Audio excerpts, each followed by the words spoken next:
I'm Laura Bonnell, and this is the Living with Cystic Fibrosis podcast coming to you from Detroit. Please subscribe and even rate and comment on our podcasts when it moves you.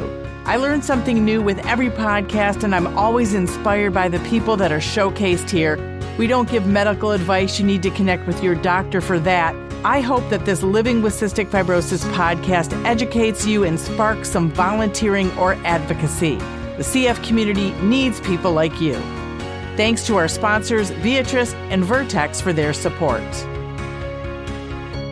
We have never dedicated a complete podcast to lung transplantation. I've thought about it, but until this discussion with Dr. Ryan Hadley, we just have not discussed it. We've had people on the podcast, of course, who have had transplants, but we've never had a doctor talk about having a transplant. And I just want to say, for anybody that is affected by this discussion, if you feel that it's going to harm your mental health, this may not be the podcast for you. We don't get into anything gritty, but we do talk about the life and death of having a transplant when you have cystic fibrosis.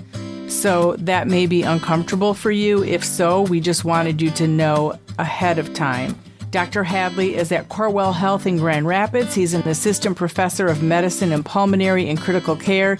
He's a published author and researcher. Some of his academic appointments include core faculty with Pulmonary Critical Care Fellowship and Michigan State University, assistant professor in the pulmonary and critical care. And he is such a wealth of information. I'm so glad to have him on this podcast.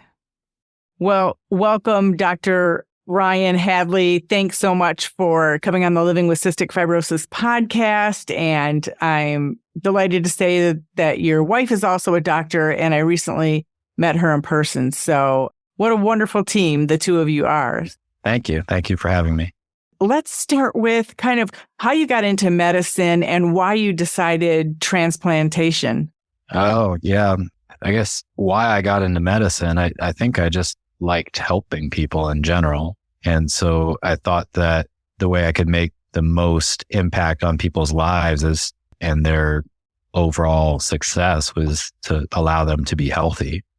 And I think that has really transitioned into why I do lung transplants. And so often we see patients with end-stage lung disease, whether that's from cystic fibrosis, COPD, pulmonary fibrosis, and they're on oxygen, they can't breathe, they feel horrible, and then they get a transplant, which is a major surgery, but after they recover, their quality of life, the differential is so much greater, and so they feel so much better. So I think that's probably why also I've gravitated towards doing transplants, because you really see the difference in people's quality of lives and how much better they feel. What I asked you just before we started the podcast really surprised me, because I'm so in my lane about cystic fibrosis that it didn't occur to me that you might be doing other transplants. And so please tell us what other transplants you do in addition to cystic fibrosis lung transplantation. Sure. Believe it or not, the minority of patients getting transplants would be patients with cystic fibrosis. The majority of patients have other forms of end-stage lung disease. And so there's another condition called idiopathic pulmonary fibrosis, which also has fibrosis in the name, but is really almost dichotomous to cystic fibrosis in physiology, age, pretty much everything, but does cause, progressive lung failure, hypoxemia or low oxygen levels, a lot of symptoms as well. And so it's a non-curable, but at least treatable disease, and in general will progress to end-stage lung disease if given enough time. And so that's going to be the most common reason patients would get a lung transplant. And then the other non-cystic fibrosis indications for a transplant would be COPD or chronic obstructive pulmonary disease, which is typically tobacco related, but the patients would have to be off tobacco to be a transplant candidate. And then another condition called idiopathic pulmonary hypertension, which is kind of a lung disease, but more of a disease in the arteries of the lung. And so I think that at this point, with the newer medications for cystic fibrosis, it may actually be one of the more rare indications for a lung transplant. And you said it's changing because now we have CF modulators too. Oh, it's, completely changed. I think, the stabilization, decrease in exacerbations, just the overall health has just changed things tremendously.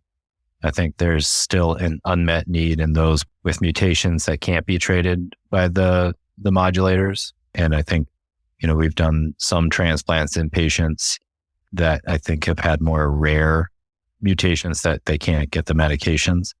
But I would say in general, it's really changed the landscape of cystic fibrosis and transplant. And cystic fibrosis is not a one system disease either.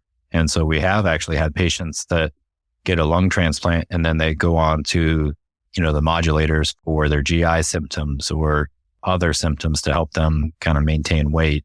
And so I think that's the other factor that sometimes we forget is that cystic fibrosis is not just in the lungs, it's all the way through their bodies.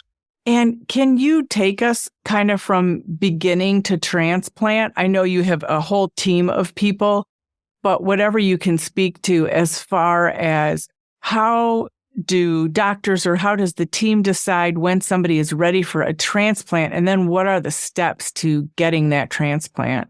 Sure. For cystic fibrosis, there's such a wide spectrum of disease. And so there are people that really have minimal impact on their lung function on one end. And then on the other end, there are people that are, pretty debilitated in the hospital quite a bit, having other complications of their disease. And so there's a lot of different factors we look at in regards to, when should a patient be evaluated? And then when should we put the patient on the list for a transplant? So one thing we look at for patients with cystic fibrosis is their lung function. So I'm sure you've probably talked to other people about their FEV1, which is usually a marker of their disease progression. But that's pretty variable depending on, are they sick at the time they get their study? A lot of different things. And so it's not only that, it's a collection of other things. And so, are their lungs failing to provide oxygen to their body? Is it able to eliminate the carbon dioxide? Are important questions. And so if there are patients that are requiring supplemental oxygen or requiring other interventions to keep their carbon dioxide down, like a ventilator at night or BiPAP, would be suggestions that maybe that patient should be considered for a transplant. The FEV1 in general, if it's less than 35% pretty persistently, could at least talk with a transplant center to see if, it would be something that they should consider. Frequent exacerbations and hospitalizations. Weight loss would be another thing. Inability to keep up their weight just because there's so much inflammation in their lungs. Other complications related to the cystic fibrosis in their lungs. For example, if someone had what we call massive hemoptysis, meaning that the airways in their lungs are so dilated that they just start bleeding and coughing up life-threatening amount of blood. Or if they have a punctured lung or a pneumothorax would be another reason that we would consider doing a lung transplant. But it's not really something to take lightly because, the lung transplant have their own issues too. You don't go from, having one disease to zero disease.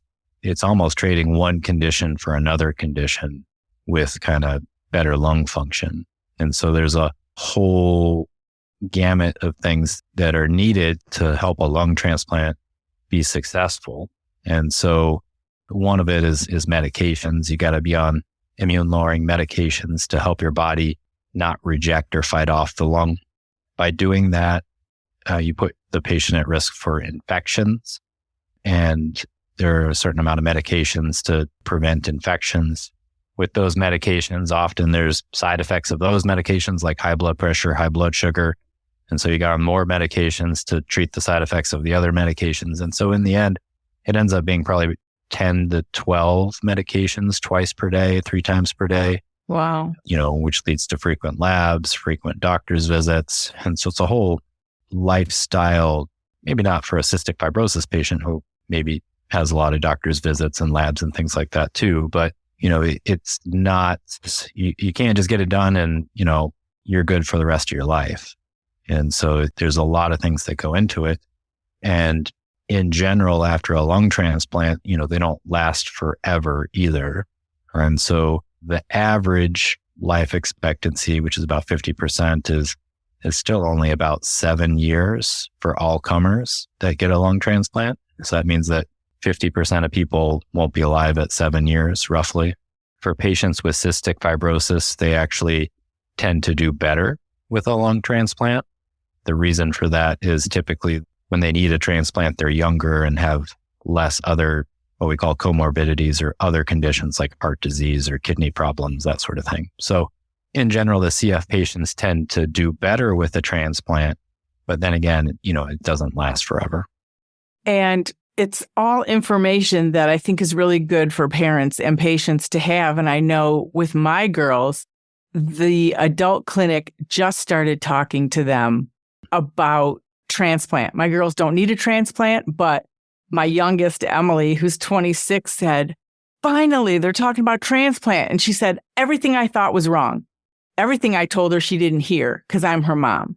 So, but everything, she is like, her anxiety's down. She's like, phew, she just felt a lot better having that information. And I think that's so important to get the information to the patients because we haven't done a very good job of it, either as parents or maybe CF clinics, because sometimes you think, well, if you need it, then we'll let you know. But I think that this newest way that they seem to be getting information so that you can be prepared.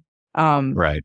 So also kind of having, again, a realistic expectation of what your life is going to be like. And, sometimes you talk to patients and then they realize they're going to have to still be taking medications and still have doctor's visits and still have x-rays and other stuff. And there are other implications like marriage, having kids that might be impacted by getting a transplant and the medications that come along with it. And so there's so many things that go into it. Always good to have a discussion, and we wouldn't want to see someone what we would term too late, meaning that I guess that's the other thing we didn't talk about is, who do we choose for patients that get a lung transplant? Right. And so when we do the evaluation, we're really looking for reasons why a patient would not be successful. And so we do a full evaluation, both medically, socially, I guess not really spiritually, but really everything has to be kind of in working order, because if you have something that's wrong, usually that will stay the same or get worse after a transplant. And the only thing that really gets better after a transplant is, your lung function. And then, sometimes your weight or other things if, for cystic fibrosis patients, because they have so much inflammation in their lungs. But if you have, say, substance use issues, sometimes people will use those as a crutch in times of stress. And because a lung transplant is stressful, they would go back to whatever they were using before. If you don't have people to support you, you may not be able to get the rehabilitation you need to be successful. If you have problems with, medication adherence, it's incredibly difficult because you can get life-threatening rejections or infections if you don't take your medications appropriately.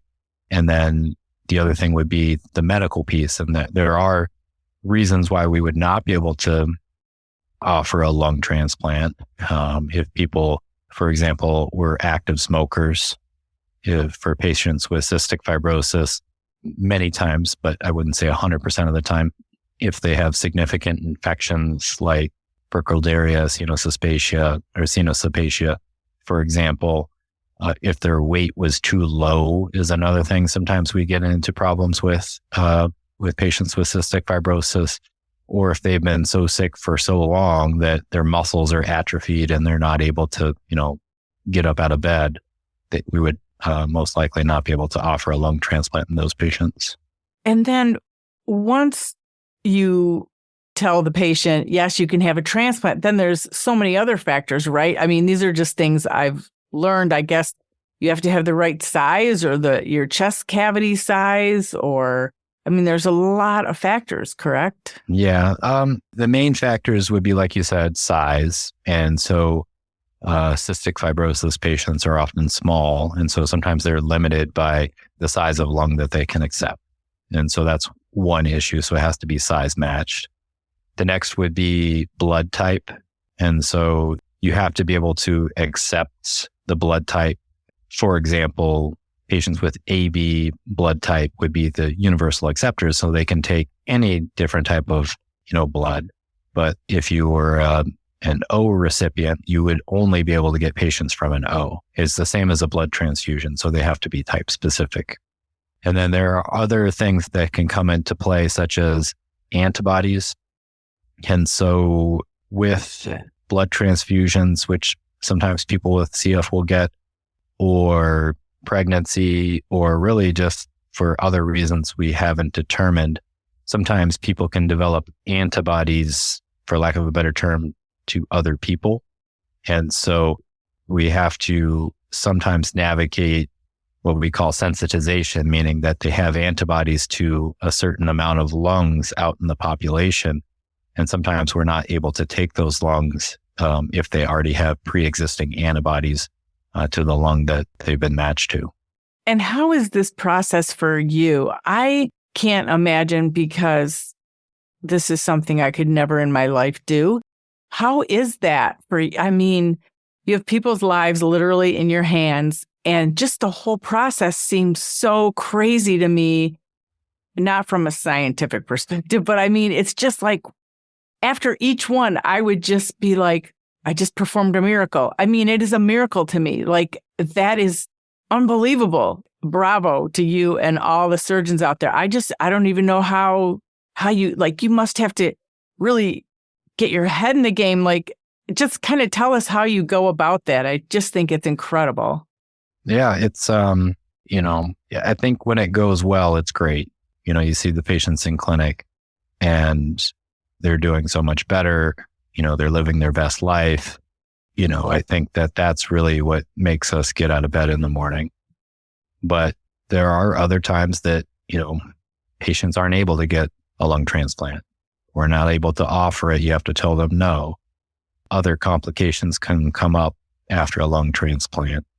And so I think it's not 100% positive all the time, but I would say on balance, it is incredibly impactful for patients that need it. How does it feel to you and your team when you have had a successful transplant? Oh, it's great. It's amazing. There's nothing better in seeing patients in the clinic and saying, okay, what's wrong? Oh, nothing. You got to have something in your medication, breathing. Nope, I'm good. All right, I'll see you later. So, and then there's like I said before, there's such a longitudinal, because I guess technically I don't do the surgery for a lung transplant, but I evaluate the patients before, immediately when they have the transplant, and then after. And so it's kind of funny when you see them in clinic and you're like, oh, you remember when you were in the hospital and, you weren't able to walk or get out of bed, and then, you got the transplant and now you're out doing X, Y, or Z. And so I think that seeing the difference and reminiscing with the patient about how poorly things were going before and how well they're going now is just amazing. Do you ever get to see them take their first breath after the surgery? Oh, yeah. Yeah. Well, I mean, I guess technically no. They're in the operating room and they're on a ventilator. Mm-hmm. And so they come out on the ventilator, but, the ventilator is taken out typically within 24 to 48 hours if things are going well after the surgery. And then, typically there's probably about a 2 to 3 week recovery and weaning of oxygen at that time. And do you spend a lot of time with parents before and after? That's a kind of an interesting question, because the majority of our patients are actually adults. And so the cystic fibrosis parents are often there and involved. But in general, we spend more time with the patients, wives, husbands, adult children, and then sometimes parents as well, because most of the other disease processes actually happen later in life. And so more of their support is going to be with the other family members. And that makes sense. And I know that there's so much uncertainty after you get a transplant. I know people with CF that have had successful transplants and everything has gone fine and they live double the time that they were given in the transplant, and others who had to have a second transplant. And most of the people I know, it was successful, but then there were some who didn't make it through the second transplant. Are there statistics about that? How hard is that balance? So probably more than other patients, cystic fibrosis patients can sometimes get to a second transplant. And so the indications typically for another transplant would be what we call chronic rejection, which is now called CLAD, or chronic lung allograft dysfunction. And so it's really just the body kind of slowly degrading the lungs that were implanted. And the reason that cystic fibrosis patients are often able to get another transplant is usually they're pretty healthy when they get their first transplant. Their kidneys work well and continue to work well. They don't have other medical problems. And so it's actually very few patients that can get a second lung transplant. And then doing a second lung transplant is always harder than the first because of the amount of scar tissue from the first surgery. And so it leads to more bleeding, leads to other things that can happen, like kidney problems, other infections. And so the surgery is much harder, the recovery is much harder. And so the outcomes are significantly worse at the time of a second transplant. But again, if you get to the point where you need it, it's probably a good idea to take your shot. And so, no, it doesn't go well 100% of the time, but the vast majority of patients, it still goes well. And so at least the national average is after 1 year, there's probably about a 90% survival, depending on the center, sometimes more, which means that out of all the people that get a lung transplant, probably 10% probably had some sort of complication that was pretty serious. Luckily here at Corewell Health, we've had pretty good success, and our 1 year survivals tends to be closer to 95%. But yes, sometimes it does not go perfectly. Right. And it is definitely a last resort. I mean, I would think for everybody in every disease, because it is such a huge thing, as you said. And so you're coordinating everybody for the transplant. Is that correct as far as what you're doing? Yep. Mm-hmm. So we have a multidisciplinary team, both pre and post transplant, which includes a social worker, nutritionist, pharmacist, nurse coordinators, other physicians, the surgeon, infection team. I'm sure I'm leaving people out just because there's so many of them. But yes, it would be a coordination between a multidisciplinary team. And then we always get together in discussing the patients beforehand, and then usually intermittently after that when they're in the hospital or in the clinic. What have you seen over the years that you've been doing transplantation? How has it changed, like kind of where we've come from and where we are today? I think really one of the main changes is we're not seeing the CF patients as much. I think that's really been a significant change over at least the past 10 years that I've been practicing. Other new medications as compared to, say, the more remote times, the 1980s, 1990s. And so after a medication called cyclosporin was first utilized back in the 1980s, that's kind of when the transplants started to take off and actually do pretty well. And now we have tacrolimus, which is an immune-lowering medication, mycophenolate, which are kind of newer ones, which have kind of improved the success of lung transplants. But I think we're still trying to make things better. And so I think some of the unanswered questions are, how do we know how much immune-lowering medications people get? How can we prevent the chronic rejection of the lung that we had kind of talked about is the reason why people will get a second transplant? I think those are kind of the two main unanswered questions that we're still working towards. Is there anything else that you wanted to mention about the transplant process. I think we need to do like 2 segments on this, but this podcast is a little bit shorter. But what do you, is there anything else you wanted to bring up? Yeah, I'd always be open to, coming back if you or your listeners had any questions. It might be easier for me to answer direct questions if they had any. And I guess the second thing that I would say would be, if you ever have any questions or wants to be seen by a transplant center, I think most of us would say it's better to come in early and get an idea of what we can and can't offer, as opposed to, feeling as though you're missing out on something. And so I think, at least here at Corewell Health, we're never opposed to having people come in and, we can look at things and be like, oh, you're way off from transplant. You may never need it in your entire life, come back if X, Y, or Z. Or we can say, okay, I can tell that things are, in this state, they could stay stable. Or sometimes there are patients that are right on the borderline that we have come back every so often, every year or something. I guess what I would say is, if people are interested in transplant, we're never opposed to seeing people too early, because we'd rather see people too early as opposed to too late, meaning that they had other conditions that have developed that would not allow us to do a transplant in the event they need a transplant. Great advice. And I really appreciate, Dr. Hadley, for you giving us, a little insight into what it takes to have a transplant and what people should know about thinking about a transplant. And we will do another podcast. I would really like that. And maybe we can get some people with CF on the podcast with you as well. But either way, let's do a second one because I think you have so much information and we just touched the surface here. So thank you. Okay, no problem.